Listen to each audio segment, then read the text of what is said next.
Oh là là, je perçois vos pensées, mais qu'est-ce qu'elle nous fait? Elle met déjà ses pommes de terre à germer alors qu'elles sont à peine en vente en jardinerie. Eh bien non, si on veut du primeur, il faut y aller.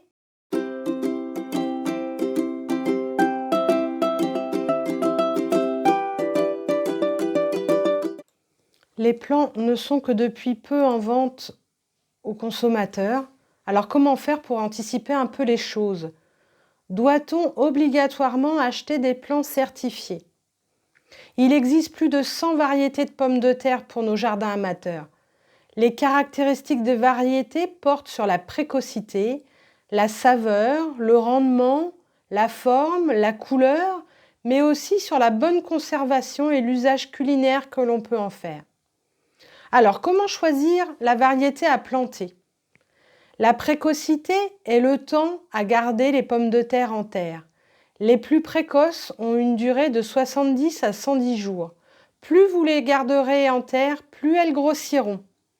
On peut en récolter dès la mi-mai si on s'y prend suffisamment tôt. Les pommes de terre dites de consommation auront plus de matière sèche. Elles se prêtent mieux aux frites et à la purée.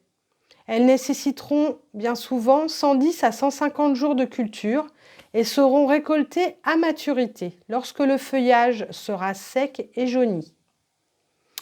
Voici quelques-unes de ces pommes de terre de consommation.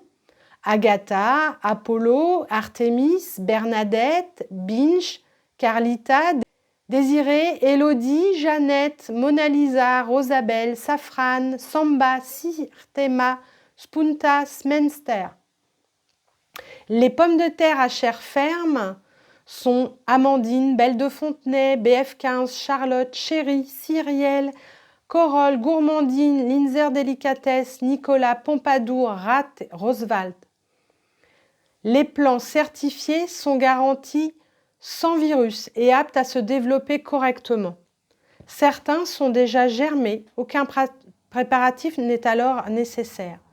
D'autres sont à préparer, il faut les mettre en germination, les yeux dirigés en haut dans une pièce avec lumière. La température idéale est entre 5 et 7 degrés. Cette préparation dure de 4 à 5 semaines environ. L'inconvénient des plants achetés en jardinerie est leur coût plutôt onéreux. Pour avoir planté des pommes de terre de consommation qui avaient germé, j'ai pu constater que leur culture me donnait aussi grande satisfaction. J'ai donc décidé d'acheter un filet de 3 kg de pommes de terre sur le marché auprès de mon maraîcher qui ne traite pas ces cultures. Je procède au tri des pommes de terre. Je les ai laissées auparavant dans mon garage 2 semaines et voici qu'elles germent déjà, ce qui prouve bien qu'elles n'ont pas subi de traitement anti-germinatif.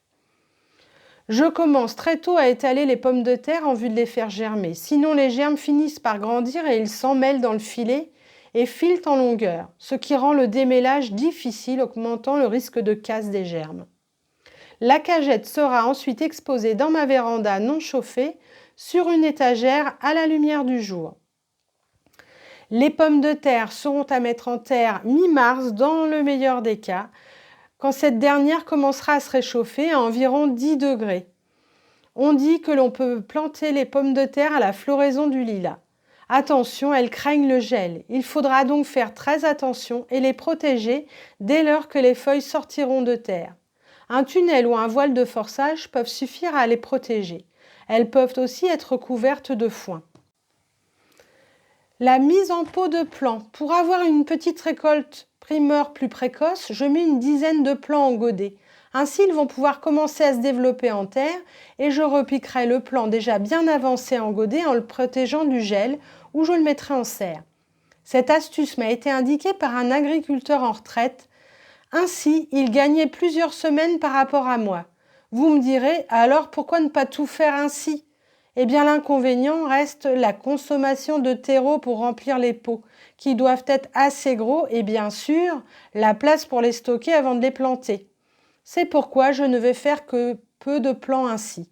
Nous serons déjà bien contents de pouvoir déguster quelques pommes de terre primeurs avec la peau. Un vrai délice. Je mets aussi en pot quelques morceaux germés. Pour continuer dans les expériences, j'ai coupé des morceaux sur de grosses pommes de terre qui avaient germé. Nous avons mangé les grosses parties qui n'avaient pas de germes. Je mets ces morceaux en gros godets et je les arrose. Ils pourront produire des pommes de terre comme les petits plants lorsqu'ils seront repiqués. Vous pourrez trouver tout sur les pommes de terre sur le site officiel du plan de pommes de terre français, dont je vous indique le lien. Et le petit bonus de la fin, je vous offre un tableau avec quelques variétés de pommes de terre pour vous aider à choisir selon la précocité, la conservation et la résistance aux maladies comme le mildiou. Alors bonne plantation!